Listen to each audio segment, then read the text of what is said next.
이렇게 또 현장에 계신 분도 계시고 또 지방에 온라인으로 또 접속해 계신 분들도 계실 텐데 아무튼 오늘 또 지난달에 이어서 두 번째 강의고 3부작으로 우선 좀 쪼개져 있습니다. 그래서 앞부분에 강의 또 안 들으신 분들도 계실 텐데 우선 잠깐 리뷰를 해보면 첫 타임에는 우선은 우리가 만나야 될 어떻게 보면 대표님들의 상황들을 내가 좀 더 깊이 있게 이해했었을 때 우리의 어떻게 보면 업무와 일들이 좀 잘 진행될 것이다. 뭐 이런 게 어떻게 보면 첫 출발이었어요. 그래서 고객 입장에서는 재무제표가 어떤 의미를 가지고 있는지, 그 재무제표가 뭐 신용평가나 아니면 은행에서 또 그 회사에 대한 어떻게 보면 기본 평가를 통한 뭐 여신, 그리고 뭐 이자율 확정, 이런 부분들이었겠죠. 또 거래처 부분에서 대기업이나 아니면 또 공공기관들에서도 요구하는 부분들이 있지 않습니까? 이제 그런 부분들을 제공하기 위한 하나의 어떻게 보면 재무제표를 접근을 좀 했었었고요. 그러면서 이제 제가 지난 시간에 시작할 때, 지금까지 어떻게 보면 특강에 비해서는 상당히 재미없는 시간이 될 거다라고 제가 공표를 하고 시작을 했었었는데, 뭐 예상외로 또 재밌으셨다, 뭐, 또 좀 의미가 있었다라는 또 피드백이 좀 있어서, 상당히 다행입니다. 그런데, 오늘 또 할 부분은요, 진짜로 어떻게 보면 재미없고, 어떻게 보면 또 약간 아카데미한 부분일 수 있어요. 하지만 우리가 평상시에 조금 어떻게 보면 실무적으로 움직이다 보니 그 기본적인 어떤 이해 부분을 좀 놓치고 있었거나 아니면 실무를 하는 데 있어서도 조금 더 깊이 있게 들여다볼 수 있어야 될 부분들을 놓치고 있었던 부분이 있는지 점검하는 시간이 되었으면 좋겠고요. 제가 이제 오늘 수업을 이제 준비를 뭐 하면서 느꼈던 부분은 정말로 우리가 만나시는 그 상대방이 본인이 파악하고 있는 본인보다 우리가 조금 더 그 본인들을 파악을 할 수 있다면 어떻게 될까를 생각을 한번 해봤습니다. 여러분들도 이제 경험이 좀 많으실 것 같은데 저도 사실 조금 이제 나이가 있다 보니까 경험들이 좀 쌓였을 거 아닙니까? 그래서 네, 안녕하세요. 경험이 쌓였을 거 아닙니까? 그래서 솔직히 그 대표님을 뵌 적도 없는데 통화하면서 목소리만 들어도 대표님이 어떤 성향이실지 좀 느껴지고요. 그리고 그 회사 이름을 듣고 뭐 크레탑을 좀 들어가서 회사의 재무를 좀 보면 재무 상태표의 구성과 이런 부분들을 봐도 결국에 그 대표님의 성향이 좀 보이더라고요. 그리고 업종과 이런 부분들, 그리고 뭐 공장 단지에 있는지, 산업 단지에 있는지, 아니면 일반 공장에 있는지, 아니면 어떤 사무실이 있는지에 따라서도 기본적으로 그 회사가 어떻게 돌아가는지가 좀 느껴져요. 그래서 결국에는 우리가 사전적으로 뭔가 그 상대방을 좀 파악을 한 상태에서 우리가 초회 면담이든 아니면 지속적인 관계를 만들어 나갈 때 훨씬 더 우리의 영업 쪽에 도움이 될 거라고 생각이 듭니다. 그래서 오늘은 원래 이제 이번 3부작은 좀 아카데믹하게 좀 접근하는 부분들로 컨셉을 잡아서 그 영업 컨셉이나 어떤 이런 부분들은 좀 최대한 어쨌든 좀 생략을 하는 쪽으로 좀 준비가 되어 있거든요.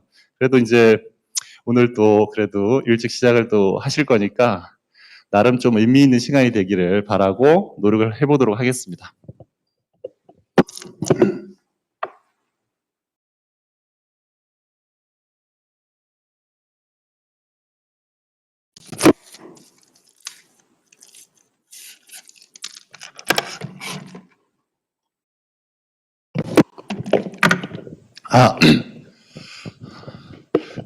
시작을 이렇게 먼저 시작을 해봤으면 좋겠어요. 제가 강의할 때마다 재무상태표 손익계산서 두 가지를 얘기를 할 때 스태틱 개념과 플로우 개념이라는 얘기를 그때그때마다 드렸었거든요.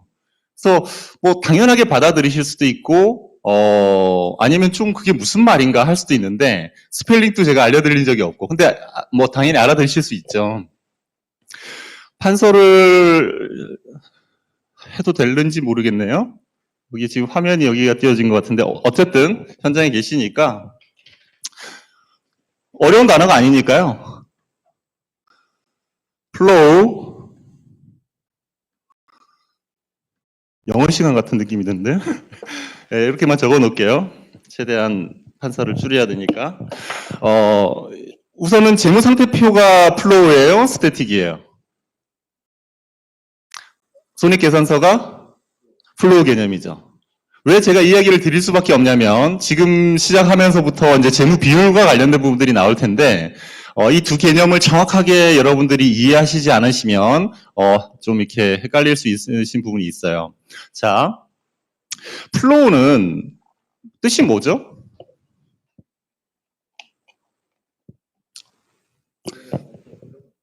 영업활동 흐름. 뭐 기본적인 단어로는 이제 흐름 아니면 뭐 이런 건데 실제는 뭐 홍수 이런 뜻도 좀 사실 있는 것 같아요. 제가 뭐 정확히 찾아보진 않았는데 예전에 공부했었던 기억으로는 그런 기억이 있거든요.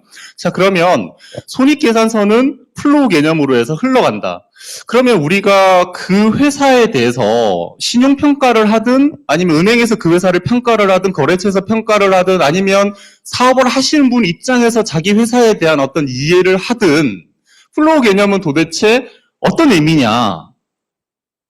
결국에는 1월 1일부터 12월 31일 일반적으로는요. 1년이라는 어떻게 보면 영업 기간을 잘라놓고 시간이라는 것 자체도 다 저희들이 어떻게 보면 의도적으로 만든 거지 않습니까? 그렇죠? 1월 1일부터 12월 31일까지 잘라놓은 상태에서 그 안에 홍수처럼 결국에 물이 흘러 들어온 부분들이 어떻게 되어 있는지를 보여주는 거겠죠? 그쵸? 그 기간 개념이 없다라고 하면 우리는 비교 대상도 없을 테고 정도를 차이를 볼 수가 없으니까 그럼 플로우가 1월 1일부터 그러면 1월 1일부터 손익계산서에 매출액이 흘러 들어오겠죠. 흘러 들어온 부분들이 계속 쌓여서 12월 31일 기점이 되었었을 때 얼마만큼 쌓여 있을까인 거죠. 자, 그래서 12월 31일 날 우리가 기준으로 해서 손익계산서를 바라보지만 12월 31일 기점을 보는 게 아니다라는 거예요. 손익계산서는. 그 1년이라는 기간 동안에 어떻게 보면 흐름을 보는 거거든요. 그렇죠? 결국에는 시간의 흐름에 있는 어떤 내용들이 그 한 마지막에 숫자로서 쌓여 있는 것이고 그 시점, 그 이후의 시점, 우리가 하나의 어떻게 보면 스태틱 시점에 그거를 쳐다보고 있다라는 거예요. 그래서 우리가 손익계산서를 보면서 이 회사가 1분기, 2분기, 3분기, 4분기가 계절별로 어떻게 매출이 달라지고 결국에 현금 흐름 자체가 어떻게 움직이는지 알 수 있는 방법이 없는 거죠. 그죠? 자, 그러면 우리가 영업을 하는 데 있어서도 현금 흐름을 파악하는 건 상당히 좀 중요하지 않습니까? 자, 회사에 어떻게 보면 마지막 결과치는 좋지만 현재 우리가 만났었을 때 현금이 없다라고 하면 우리가 원하는 방향으로 어떻게 보면 핸들링하기 어렵죠. 솔루션을 제공하더라도 회사에 자금이 쌓여 있어야만 그 자금을 엑시트할 수 있는 어떤 제안을 드릴 수가 있을 텐데 자금이 없으면 안 되죠. 두 번째는 우리가 어떤 금융상품을 권하려고 해도 자금의 어떤 여유가 없으면 안 되는 상황입니다. 그러면 우리는 어떻게 이렇게 하나의 시점에 하나의 전체적인 어떤 기간에 해당되는 어떤 부분들을 내가 이해하고 파악할 수 있을까? 기본적으로는 먼저 파악을 하고 그리고 대표님의 어떻게 보면 분기마다의 어떻게 보면 현금 흐름을 파악해 볼 필요가 있겠죠. 자, 스태틱. 이건 이제 방금 말씀드린 것처럼 하나의 어떻게 보면 스태틱은 캡처 떠 있는 하나의 장면 같은 개념을 가지고 있거든요. 예, 시간이라는 개념이 없는 하나의 어떻게 보면 시점, 점이라는 개념을 갖고 있습니다. 그래서 재무상태표는 스태틱 개념으로 해서 12월 31일자 기준이죠. 재무상태표가 1년 기준인가요? 손익계산서처럼? 예? 전혀 그런 것이 상관이 없는 거다라는 거죠.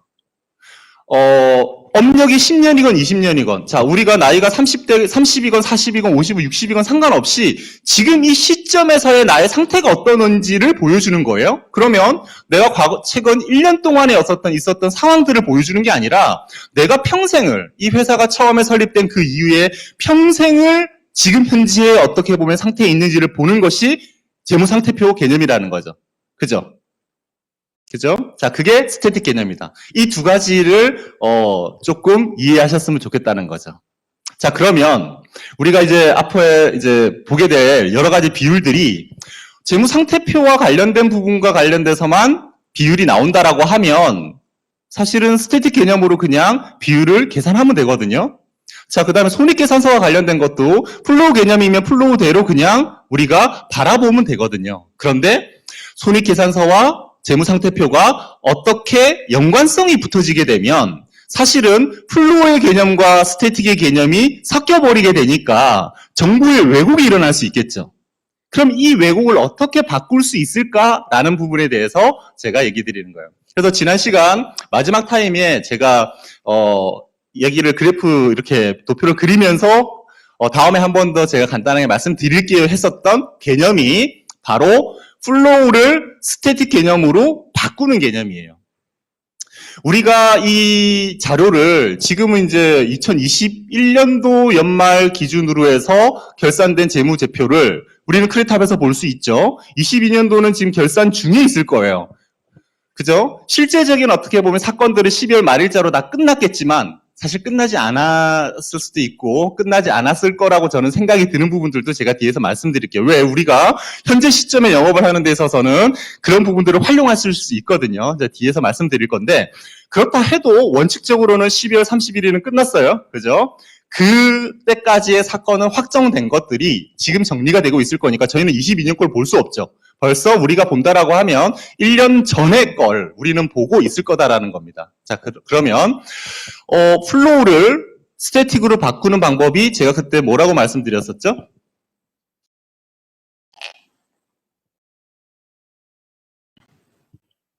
플로우를 스태틱으로.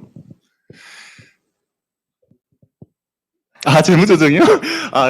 너무 실무적으로만 이제 그 베이스를 갖고 계신 거예요. 자, 그러면 우리가 스태틱을 플로우로 바꾸는 방법은 뭐가 있을까요?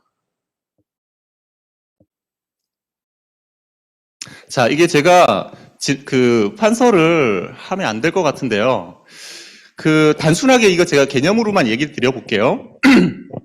우리가 제가 이제 홍수라는 이야기를 말씀드렸고, 물의 흐름이라는 말씀을 드렸는데, 우리가, 한강이 있어요. 한강의 수위, 물의 높이죠. 그죠? 그 물의 높이를, 수위가 높아졌다, 낮아졌다, 뭐 이런 표현들을 하지 않습니까? 그죠? 그죠? 근데 그걸 어떻게 알 수 있죠? 거기다가 자를 재나요? 아니면 물이 철렁철렁 하는데 그게 바닥면에서 뭐 대충 오르락 내리락 하는 거 보고 대충 판단하나요?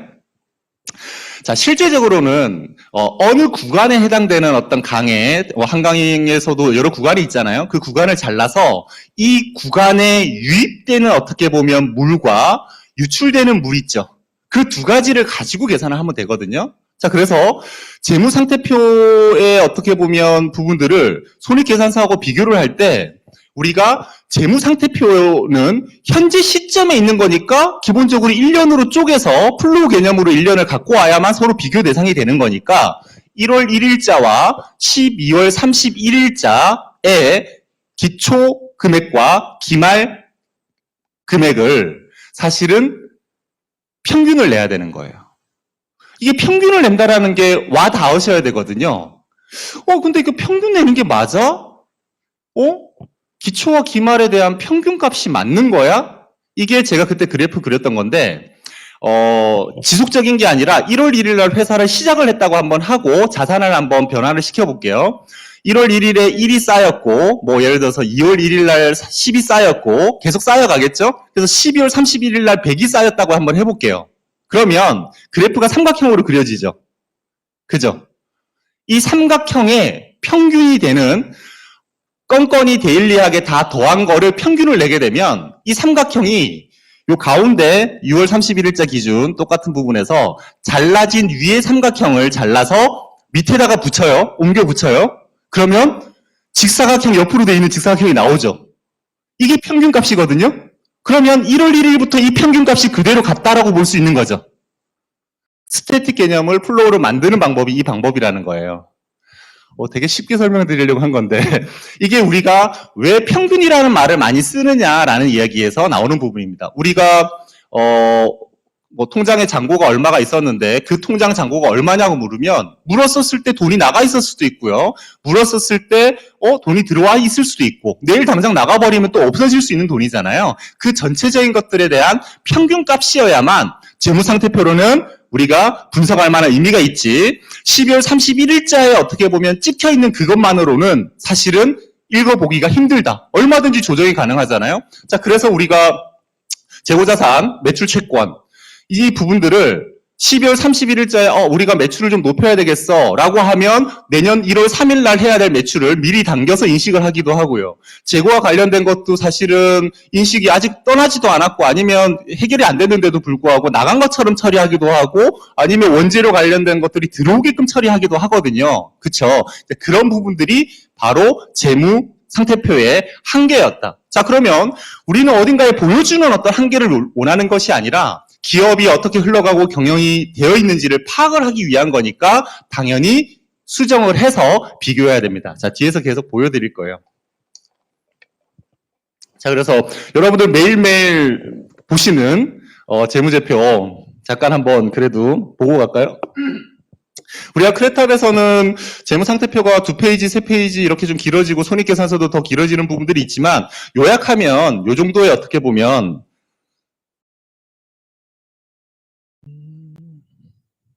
펜이 안 움직이네요.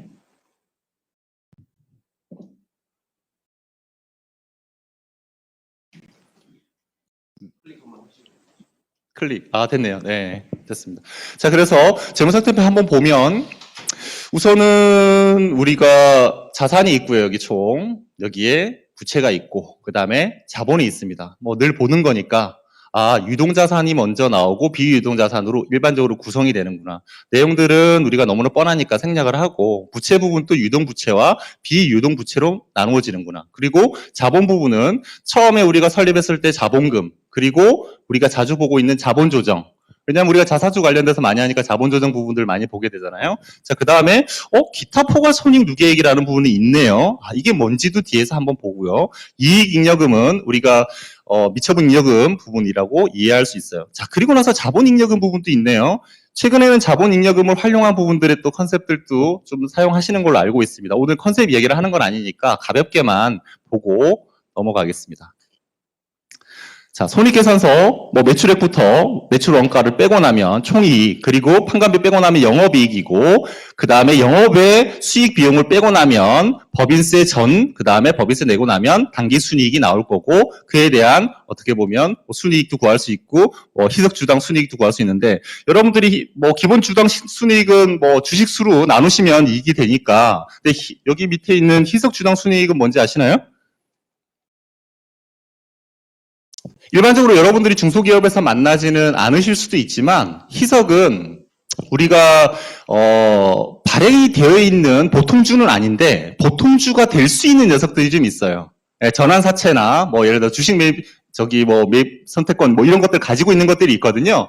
그것이 보통주로 전환되게 되면 기존에 나와 있는 주식수보다 늘어나겠죠. 늘어난다라는 말은 순이익을 나눌 수 있는 분모 부분의 숫자가 늘어나겠죠. 그래서 일반적으로 희석이라고 하는 게 희석된다는 의미니까 결국에는 금액은 일반 주당 순이익보다는 떨어질 겁니다. 네. 자, 그리고 현금 흐름표는 영업활동, 투자활동, 재무활동과 관련된 흐름들을 쪼개서 이제 하는데 이 부분은 우리가 지금 현금주의가 아닌 발생주의로 회계를 다 처리를 하고 있는데 이 부분들을 현금주의로 바꾸신 거다 정도만 이해를 우선 하시면 됩니다. 자, 자본변동표. 우선 당기순이익이 있고요. 일반적으로는 우리가 배당을 하거나 아니면 자기 주식을 취득하거나 이렇게 했었을 때 이 부분들의 변동성이 생길 겁니다. 한번 볼까요? 그래도 당기순이익. 자, 당기순이익은 결국에 이익잉여금이 쌓이는 거고요. 자, 회계 변경은 여러분들 크게 보실 일 없으시고 현금 배당을 했더니 이익잉여금에서 마이너스 항목으로 나오겠죠, 당연히. 자, 그리고 매도 가능 금융자산의 평가이익. 보통은 주식이라고 할까요? 회사에서 어떤 주식에 투자를 했는데 주식을 아직 팔지도 않았기 때문에 이익을 인식할 필요는 없지만 평가에 대해서는 시가 반영이 되어야 되니까 시가로 반영을 했었던 것들을 이익잉여금에 넣을 수는 없어요. 그래서 앞에서 봤던 기타 포괄 손익 누계액이라는 부분에 놓여지는구나. 자, 그리고 여기도 해외 산업 외화 환산이거든요. 요즘 환율이 되게 업앤다운이 심했잖아요. 블랙스와이는 심했는데 관련돼서 평가와 관련된 부분들도 기타 포괄소 결국에는 주식평가도 그 다음에 달러 평가와 관련된 우리가 갖고 있는 채권이든 채무든 평가와 관련된 것들은 기타 포괄 손익 누계액에 쌓이는구나 정도만 이해하시면 될 것 같고요. 자, 자기 주식 취득을 했어요. 그랬더니 자본 조정에 마이너스 항목으로 들어가는구나. 너무나 많이 들었었던 얘기죠. 자, 그 다음에 처분 이익이 생기면 자본잉여금에 들어가네요. 자, 요거는 하나 제가 최근 컨셉이니까 그래도 한번 얘기를 좀 하고 넘어갈까요? 우리가 그 이익 배당을 지금까지 해왔었잖아요. 그죠? 컨셉 이야기 하지 말까요?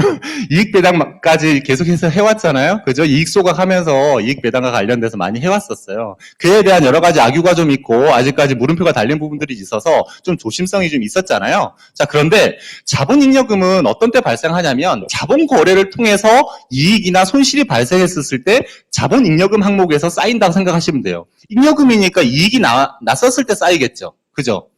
이익이 이만큼 쌓여 있는데 손실이 나면 이익 난 거에서 까면서 어쨌든 남아있는 자본 잉여금이 있을 거예요. 자, 그러면 첫 번째는 어디서 쌓이냐면 우리가 주식을 발행을 할 때 처음에는 자본금과 총 자본은 금액이 일반적으로는 똑같죠. 내가 회사를 설립을 했어요. 제가 늘 앞에서 얘기하지만 제가 회사를 하나 설립을 해볼게요 하고 1억의 자본금으로 회사를 설립을 하면 자본금 1억, 자본 전체도 1억이어서 자본 계정의 자본금 이외에는 다른 계정들이 없잖아요. 그렇죠? 자, 그런데 내가 회사를 어쨌든 잘 운영했어. 그래서 이익잉여금도 좀 쌓이고 나름대로 회사가 좀 커졌겠죠? 그리고 나서 누군가가 투자를 하겠다는 얘기를 하는 거죠. 그러면 그래 알았어. 너 5천만 원 갖고 오면 내가 주식 50% 줄게. 이러겠어요? 그러지 않겠죠. 그래서 우리가 비상장 주식 평가를 해보면 적게는 5배, 10배, 많게는 50배 이렇게까지 주식 가치가 상장되어 있잖아요. 기업들이. 자, 그러면 내가 투자를 받는다라고 하면 내 구주를 파는 것이 아니라 신주를 발행해서 회사에 돈이 들어오고 그 돈으로 회사에 어쨌든 사업에다 쓰기 위해서 파이낸싱을 하는 개념이라고 한다면 제가 계속 얘기 드렸어요. 파이낸싱의 개념으로 보셔야 된다 그랬죠.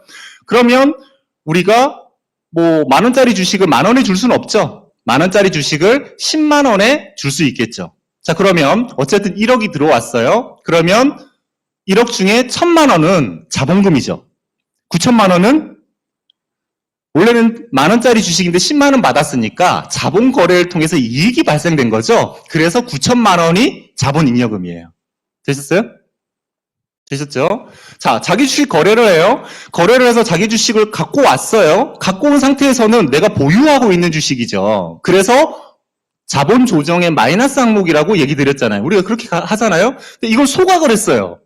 주식이 사라졌어요. 그럼 소각을 한다는 걸 없앴다는 건데 내가 원래 이 주식이 얼마였는데 소각하는 금액이 얼마나면 그건 갭이 생기겠죠. 그죠? 일반적으로는 그 갭에서 이익이 생기는 경우들이 있을 거예요. 그 이익이 어디로 간다? 똑같이 자본 잉여금으로 간다는 거죠. 제가 이 개념을 오늘 추가로 설명드리는 이유는 자본 잉여금을 가지고 우리가 그 전에 했었던 것처럼 배당 재원으로 쓸 수 있다는 거예요. 예, 관련된 아마 그 자료들이 회사 내부에 있을 겁니다. 공부를 한번 해보시면 좋으실 거예요. 이 자본 잉여금은 일정 법정인 어떻게 보면 한도를 넘어서는 그러니까 그 자본 잉여금과 관련돼서는 배당을 아무리 해도 그 배당에 대해서는 배당 소득세를 내지 않습니다. 우리가 지금까지 이익 소각 관련돼서도 어쨌든 세금 세이브하면서 우리 어쨌든 배당하고 배당한 결과로서 회사의 이익잉여금이 줄어들어서 여러 가지 회사 가치도 떨어뜨리는 좋은 장점들이 있어서 솔루션으로 많이 활용을 했었잖아요. 이 자본잉여금은 쌓여만 있다면 진짜로 그거는 우리가 무상으로 그냥 쓸 수 있는 어떻게 보면 재원이 된다는 거예요. 조금 더 깊이 들어가게 되면 의도적으로 자본잉여금을 만들어낼 수도 있어요. 예를 들면 승계를 위해서 자녀에게 내가 주식을 증여하거나 상속하는 개념이 아니라 이 회사에 투자처럼 들어오는 거죠. 아니면 아버지가 자녀 회사에 투자처럼 들어가요. 그런데 10,000원짜리 주식을 10,000원이 들어가진 않겠죠. 10만 원에 들어가고 9천만 원을 남긴다면 결국에 그 돈은 나머지 주주들이 배당을 가져갈 수 있는 어떻게 보면 이권이 될 수 있겠죠. 세금 내지 않고. 예. 쉬운 개념은 아니지만 내부에 있고 학습을 해볼 수 있고 솔루션을 충분히 제공 가능하다. 어쨌든 보고 있는 거니까 제가 말씀 한번 드린 거예요.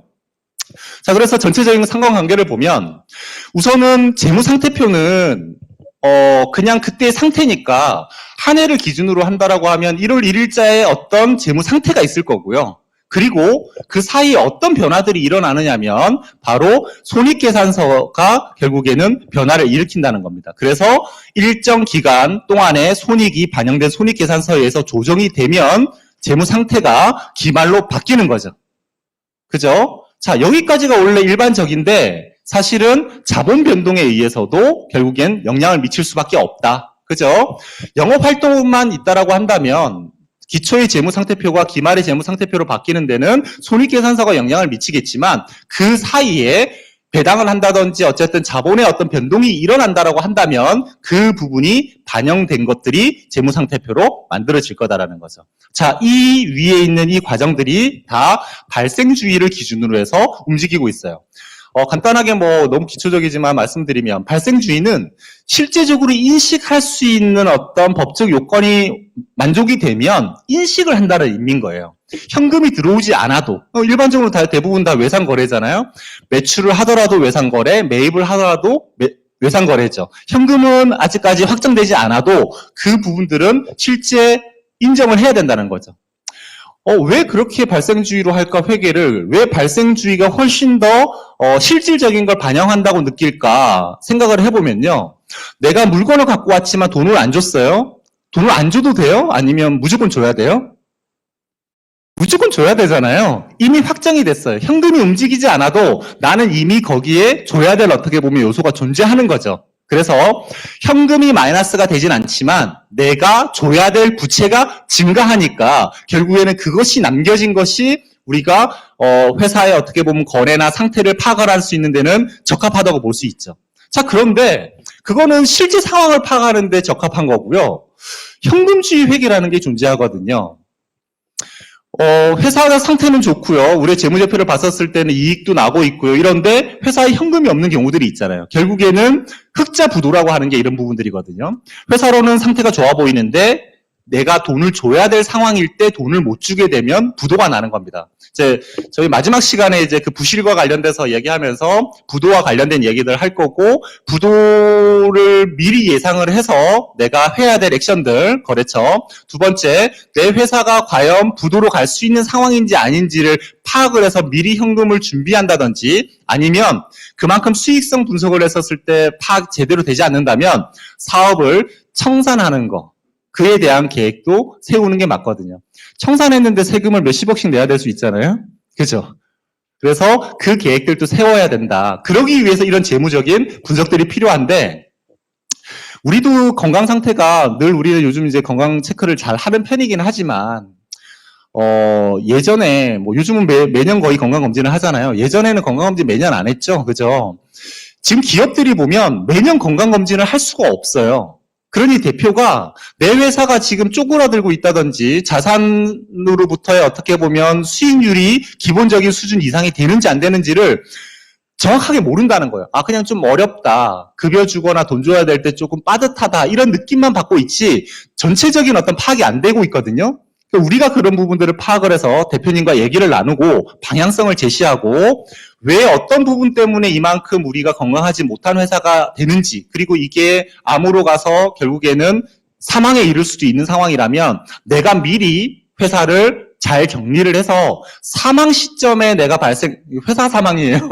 그래서 대표이사 사망이 아니라 회사의 사망 시점에 발생할 수 있는 여러 가지 리스크를 미리 좀 대비할 수 있는 준비를 해드리는 걸 제가 이름 붙여서 청산 컨설팅이라고 제가 이름을 붙여놓은 거예요. 그래서 청산을 하더라도 컨설팅이 반드시 필요한 거죠. 그리고 새로운 사업을 하나에 어떻게 보면 수익 사업을 한다든지 기존에 어떻게 보면 사업 중에 분할을 통해서 수익성 있는 사업을 남겨놓고 나머지를 이렇게 분할해서 청산시켜버린다든지, 그렇게 하게 되면 건강한 사업체만 자녀에게 물려줄 수 있겠죠.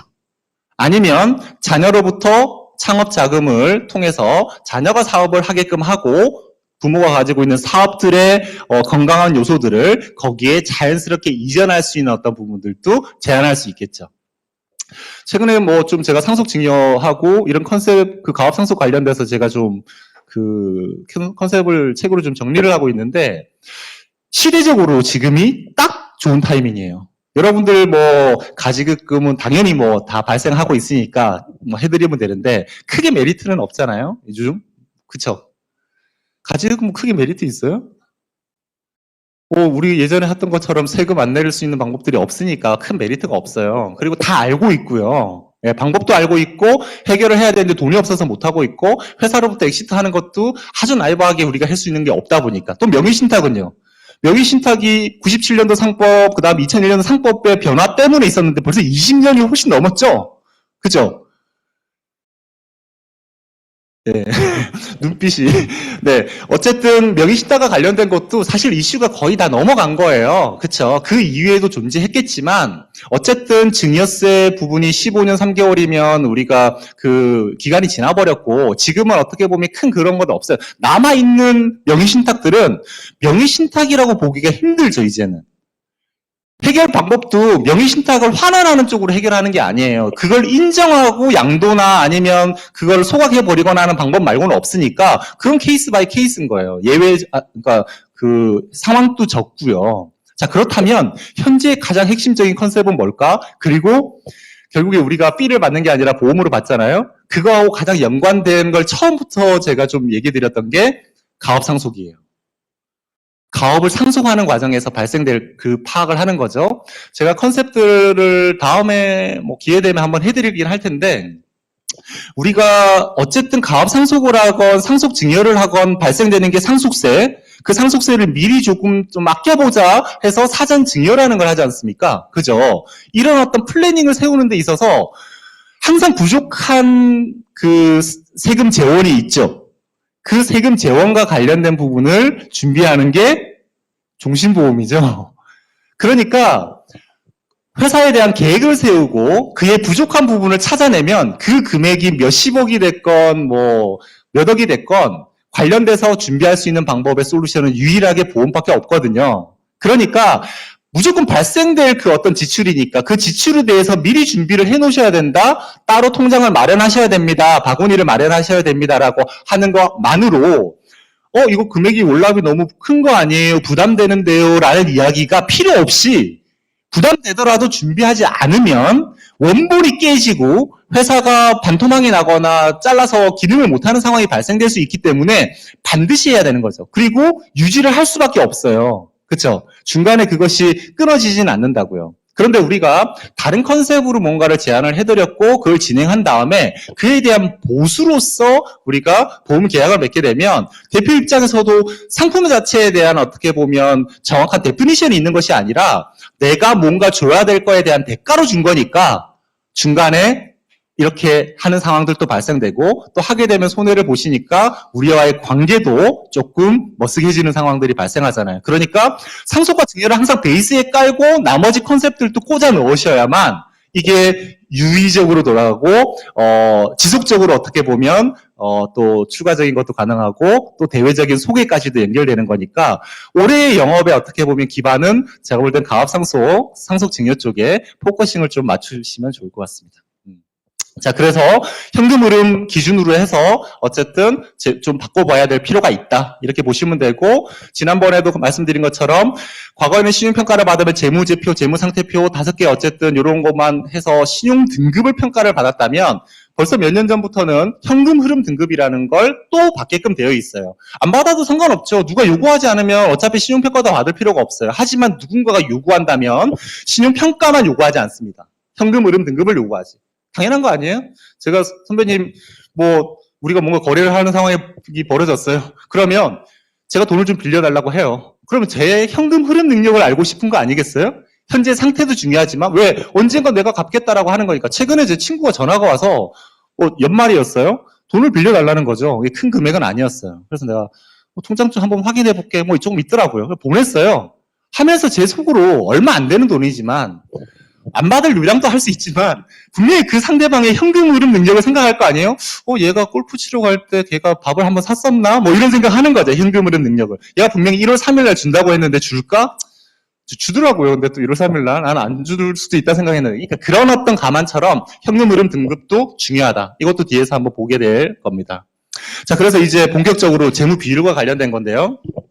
너무나 많이 봤지만 그 비율 하나를 볼 때 아니면 내가 그 비율 하나를 분석해야 할 때 진짜로 그 회사의 상태를 느끼실 수 있다라고 하면 상당히 파워풀합니다. 우리가 만나는 대표님들 절대 이 비율 분석을 해보지 않으십니다.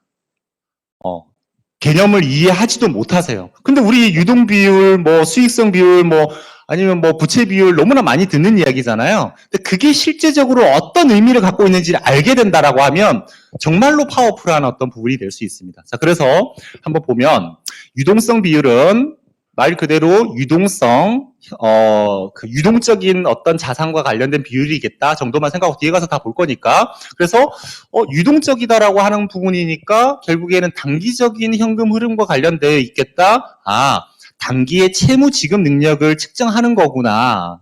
그러면 유동성 비율과 관련된 건 어떤 게 있을까? 우리가 잘 아는 유동 비율, 아, 당좌 비율. 여기까지는 우리가 너무 많이 아는 거잖아요. 그렇죠? 그죠? 현금이 얼마나 있는지, 그 다음에 유동자산이 얼마나 있는지를 보는 거구나라는 거예요. 자, 그러면 어떤 느낌이냐면, 내가 줘야 될 단기적인 돈들이 있는데 그 돈을 내가 줄 수 있는 단기적인 돈들이 좀 있는지 이런 느낌일 거다라는 거죠. 뒤에서 보실 거니까. 자, 그런데 평상시에 잘 안 보던 것과 여기 눈에 띄네요. 순운전자본 구성 비율 이렇게 되어 있어요. 순운전자본. 요 개념도 한번 알아놓을 필요가 있겠다. 순운전자본 자체가 적어서 결국에는 대표님들이 매달 좀 어려워하시는구나. 그러면 그와 관련된 운전자금 부분을 확보하는 부분들이 필요하겠다. 아니면 어떤 기업들은 운전자금이 과다하게 있을 수 있겠다. 그러면 그것이 좋은 상황인가 나쁜 상황인가? 현금성 자산이 많다라는 게 좋을까? 현금성 자산, 우리 지난 1년, 한 달이 너무 기니까 우리가 자산이라는 항목이 존재하잖아요. 처음 사업을 시작할 때 내가 자본금으로 시작을 했어요. 왜 자본금 1억을 집어넣냐면 자산 1억을 만들기 위해서 넣은 거예요. 그렇죠? 그러면 이 자본이라고 하는 건 내 자산을 구성하기 위한 파이낸싱이라는 의미예요. 이게 파이낸싱의 정의입니다. 이거는 여러분들이 평상시에 쓰셔도 되는 용어죠. 그러다가 사업이 좀 커졌어요. 그래서 그때 우리가 주거래 은행을 찾아갔었죠. 그래서 기보도 갔었거든요. 자, 그 과정을 통해서 부채 부분이 예를 들어서 3억이 올라왔어요. 그리고 내가 그 1억으로 1억을 더 벌었어요. 2억 벌었다고 할까요? 비슷하게. 자본금 1억, 2억에 미처분 잉여금 해서 3억의 자본금이 만들어졌는데 내가 3억을 더 어쨌든 갖고 왔어요. 그럼 6억이죠, 전체. 자산이 6억이에요. 이 자산이라는 녀석의 정의가 뭐라 그랬죠? 오늘은 질문하고 답을 안 받고 시간이 없으니까 미래의 경제적인 효익을 가져올 수 있는 거라면 뭐든지 다 자산이라고 했거든요. 자, 그래서 자산을 구성한다는 것 자체는 무슨 말이냐면 내가 미래의 경제적인 무엇인가를 가져오려고 자산을 구성하고 있는 거예요.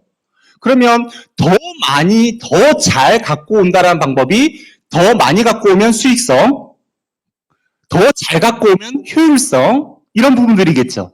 자산 자체가 아주 살아서 날뛰게끔 만들고 그 만든 녀석들을 내가 어떻게 했냐? 자본으로 파이낸싱 했어요. 첫 번째는 자본금으로, 두 번째는 내가 번 돈 이익잉여금으로, 결국에 이익잉여금, 우리가 말하는 미처분 이익잉여금도 파이낸싱의 대상인 거예요. 중요한 개념이에요, 이거는. 우리가 미처분잉여금을 어떻게든 배당해야 되는 걸로 보고 있는데 절대 아니다. 미처분잉여금도 자본금과 합쳐서 내 자기 자본으로 파이낸싱 한 것이다라는 거예요. 왜? 이 돈으로 자산을 구성하려고 한 거라는 거예요. 그쵸?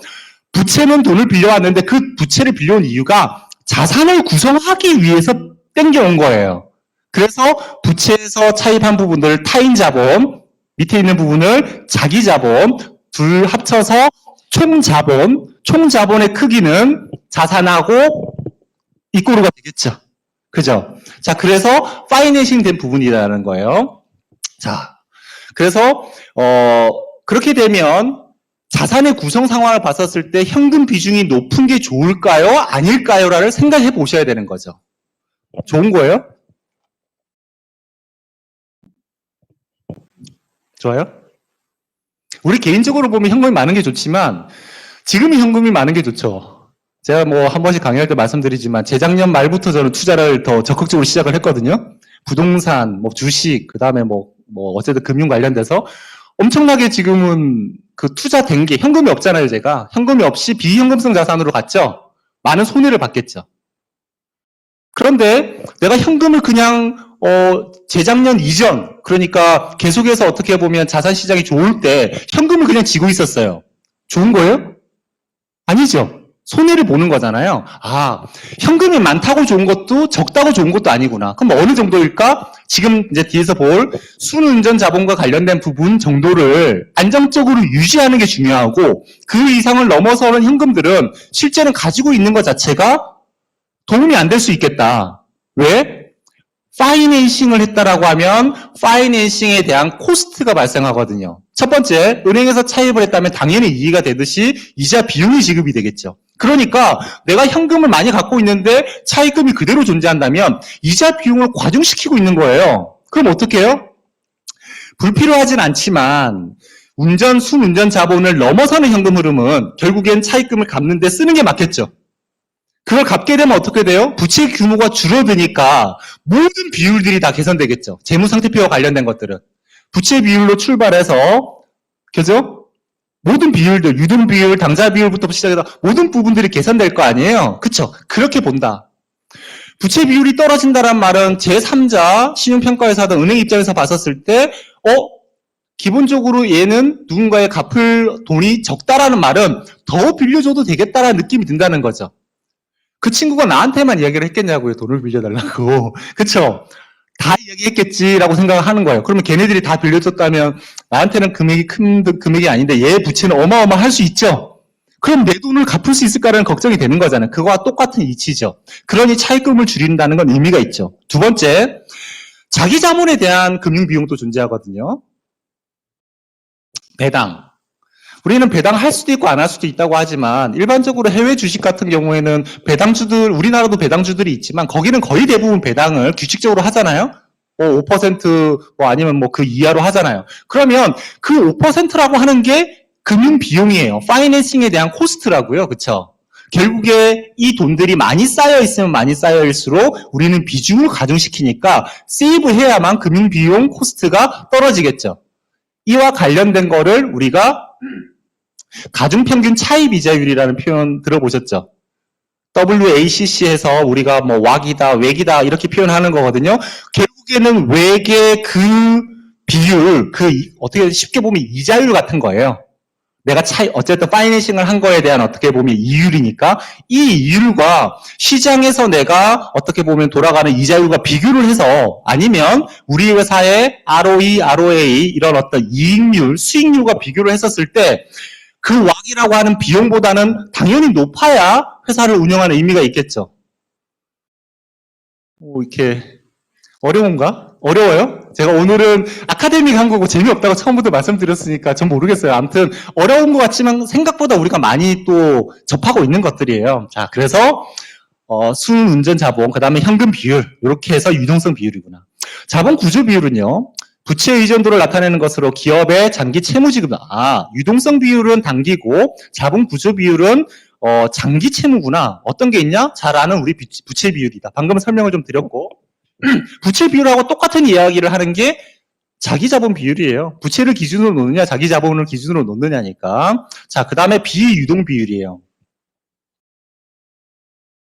앞에 있는 유동 비율은 단기적으로 줘야 될 돈, 단기적으로 내가 가지고 있는 돈, 이런 개념이라고 한다면 비유동은요, 장기적으로 줘야 될 돈, 그리고 내가 장기적으로 갖고 있는 자산이에요. 이 자산도 결국에는 우리가 현금화 시킬 수 있는 거잖아요. 그렇죠? 자, 그 비율들을 얘기를 한다. 그리고 나서 이자 보상 비율. 이자 보상 비율은 여기에 포함될 수도 있고 또 다른 곳에도 같이 좀 포함될 수가 있다. 왜? 이자 보상 비율은 많이 보시잖아요. 우리가 솔직히 크레탑에서 보는 비율들 몇 개 없거든요.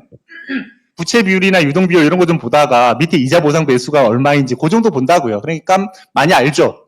영업이익, 그죠? 이자 비용의 이 개념이잖아요. 내가 벌어들인 영업이익을 이자 비용으로 나누어 봤더니 이게 1이다, 2다, 3이다, 4다 나오는 거죠. 무슨 말이냐?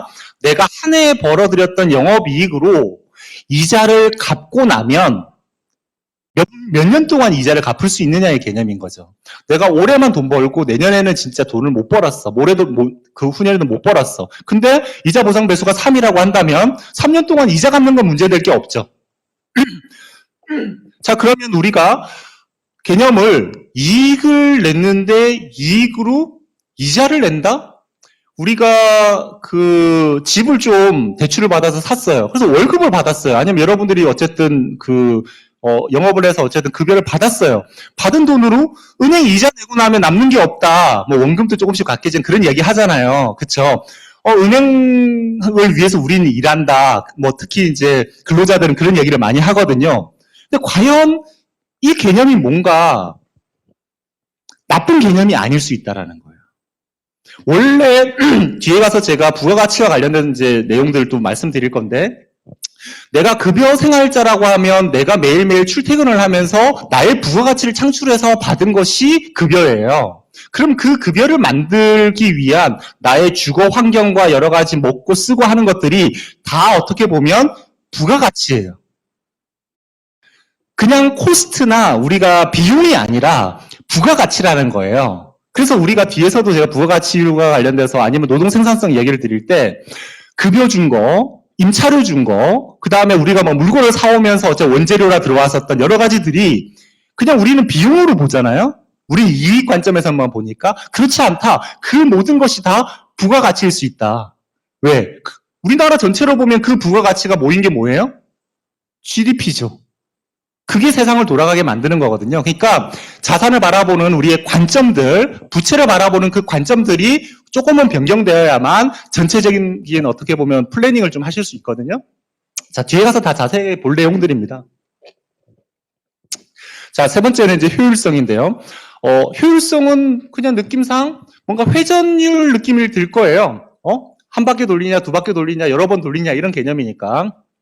매출 채권 회전율, 재고자산 회전율, 그 다음에 또 자산과 관련된 유형자산 회전율, 총자산 회전율. 매출 채권도 자산이죠? 그죠? 다 자산과 관련된 회전율이구나. 효율성은 자산과 관련된 회전율을 가지고 자산의 효율성을 얘기하는구나. 왜 그럴까? 생각을 해보면요. 자산의 정의가 미래의 경제적인 효율을 가져온다 그랬고요. 이 자산을 효율적으로 어쨌든 운영을 한다라고 하면 결국에는 수익성이 높아지니까 밑에 수익성 지표도 좋아지게끔 될 거거든요. 그러면 똑같은 내가 수익을 1억을 버는데 나는 10억을 가지고 어쨌든 돌려가지고 1억을 번 것과 50억을 넣어서 1억을 버는 건 전혀 다른 개념이잖아요. 그죠? 50억보다는 10억을 넣어서 1억을 버는 게 훨씬 더 효율성이 높아지는 거죠. 그죠? 자, 그러면 이 사람은 50억으로 했다. 그럼 50억에 대한 자본 비용이, 파이낸싱 비용이 필요하죠? 빌려왔다면 이자 비용, 아니면 뭐, 배당과 관련된 어쨌든 자기 자본 비용이 들 거고요. 난 10억이니까 그보다 5분의 1밖에 안 들어가겠죠. 그죠? 그러니 똑같은 수익을 내더라도 결과적인 손익계산서의 당기순이익은 달라져요. 우리가 지금 이야기하는 일반적으로 이익은 영업이익을 기준으로 하거든요. 그죠? 그래서 우리가 신용평가를 할 때나 아니면 은행에서 검토를 할 때도 당기순이익을 보지 않아요. 영업이익을 보지. 근데 영업이익은 플러스인데 당기순이익이 마이너스면 왜 그럴까 하고 쳐다보겠죠. 중간에 발생한 영업의 사건들이 뭐가 있어서 마이너스로 만들었는지를 보겠죠. 그게 영업이익을 플러스로 만들기 위해서 그 위에 있었던 판관비나 매출, 원가와 관련된 비용을 영업이익 비용으로 혹시 뺀 건 아닐까라고 의심도 할 수 있고요. 네, 이렇게 좀 잘 따라와 주시면 진짜 이 회사를 파악하기 참 좋거든요. 자, 아니면 그런 사건은 그냥 올해 한 번 일어난 거고 그 이후에는 일어날 일이 아니니까 신경 쓰지 않겠다. 그 이익의 개념은 영업이익을 기준으로 하는 거거든요. 자, 그래서 그 회전율이라고 하는 거는 내가 자산을 얼마나 잘 굴리느냐는 개념이고 그 굴리는 규모를 줄이게 되는 것 자체가 효율성을 높이는 방법이다 정도만 생각하시면 될 것 같아요. 자, 수익성은 위의 효율성에 경영의 총괄적 효율성을 측정한다 이렇게 돼 있죠. 자, 뒤에 다 이익률이 다 들어가요. 순자가 들어가면 당기 순이익을 이야기하는 거고 여기 다 순이익이 들어가 있네요. 어쨌든 뭐 영업의 비용 수익을 통해서도 어쨌든 마지막 남은 거가 되는 거니까 수익성 부분은 이렇게 보시면 되고 자, 성장성은 뭔가 증가한 부분이겠죠. 자산이 증가하거나 매출이 증가하거나 이익이 증가하거나 정도 생각하시면 돼요. 자, 생산성. 여러분들이 잘 안 보는 부분이 이 생산성 부분인데 대표는 가장 어떻게 보면 또 내부적인 경영을 하는 데 있어서는 관심이 있는 분야일 수 있어요. 그래서 부가가치율, 노동생산성, 자본생산성 부분도 한번 들여다보겠습니다. 대화 나눌 수 있는 거리가 되고요. 자, 시장가치 비율은 우리가 만나는 회사는 거의 대부분 비상장 주식이기 때문에 그러니까 기업이기 때문에 시장 가치가 무의미할 것 같기도 한데 상장회사도 여러분 상담할 기회는 분명히 있을 거라고 보여져요. 제가 지난번에 상장사 상담했다 그랬잖아요. 똑같아요, 상담하는 건. 다만 이제 처리하는 건 대표님이 안 하시고 재무이사나 이런 사람 만나가지고 결국에는 공식적으로 좀 처리하는 방법이긴 하지만 어찌됐건 보실 필요가 있다. 그래서 주가 수익 비율이나 주가 장부 가치 비율, 뭐 토비율의 Q 비율 뭐 이런 것들이 있는데 뒤에 가서 한번 보시면 될 것 같고 제가 가업 승계 얘기를 올해 어떻게 보면 주요한 어떻게 보면 타겟으로 보자고 말씀드렸는데 이걸 보면서 하나를 더 전제를 깔아야 될 게 있죠. 가업 승계는 뭐예요? 내가 물려줄 사람이 있다라는 전제잖아요. 뭐 없으면 어떻게 해야 될 거냐는 거예요. 제 얘기는. 그죠? 여기에 대한 파악과 준비와 사업성과 수익성을 다 파악을 해봤더니 뭐 걷어낼 건 걷어냈어. 분할을 통해서. 진짜 수익성이 좋은 사업체만 남았어. 근데 물려줄 자식이 없어요. 그죠? 그러면 어떻게 할 거냐는 거예요. 그래서 첫 번째는 뭐 보통 직원들 중에 인수하는 케이스가 있거든요. 제가 아는 회사도 직원이 결국에는 그 회사 지분을 다 인수해서 결국에 대표님은 이제 제주도가 계시고 이제 밑에 있는 직원이 회사의 대표가 되어 있는 케이스도 있어요. 자, 그건 좀 뭐 어쨌든 내부적인 이야기니까 뭐 알아서 하시라고 그러고 그 다음이 뭐냐? 뭐죠? 회사 문 닫을까요?